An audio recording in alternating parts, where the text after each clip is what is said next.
Connu pour être plutôt économe et ne pas s'attacher au matériel, Charles III aurait vendu plusieurs biens appartenant à sa défunte mère, selon le quotidien The Guardian. Une entreprise qui lui a permis d'empocher une jolie somme. Dans certaines familles, l'héritage est plus intéressant que chez d'autres.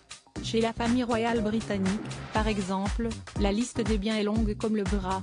Élisabeth II, décédée en septembre dernier, était en effet à la tête d'une fortune colossale personnelle estimée à 430 millions d'euros. En plus de lui succéder au trône, Charles III, son fils aîné, hérite donc de terres, de biens immobiliers, mais aussi, plus surprenant, d'animaux sauvages ou de denrées alimentaires nobles telles que les truffes. Le futur roi, qui sera très prochainement couronné officiellement, hérite d'ailleurs seul de la fortune de sa défunte mère. Le prince Andrew ne touchera en effet pas un sou car l'héritage se transmet de monarque en monarque. Il n'empêche que le père de William et Harry ne semble pas savoir quoi faire de tout cet argent.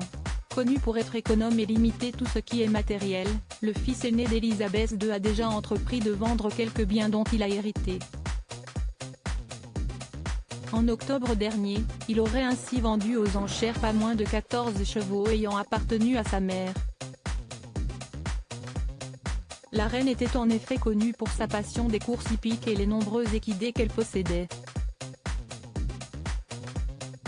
Une valeur estimée à 27 millions de livres mais selon le quotidien The Guardian, dans son édition du 7 avril, le roi aurait vendu en fait une quarantaine de chevaux, offerts notamment à Élisabeth II par l'émir de Dubaï, Mohamed Ben Rached Al Maktoum.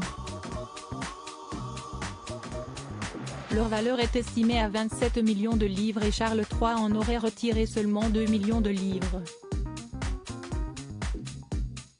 Une coquette somme qui s'ajoute au patrimoine impressionnant du futur roi. Ce dernier est en effet aussi désormais propriétaire de nombreux biens immobiliers, tels que le duché de Lancaster ou le château de Balmoral en Écosse, dont l'actif net total s'élève à plus de 17 milliards de dollars. Bref, on ne connaît pas la crise chez les Windsor.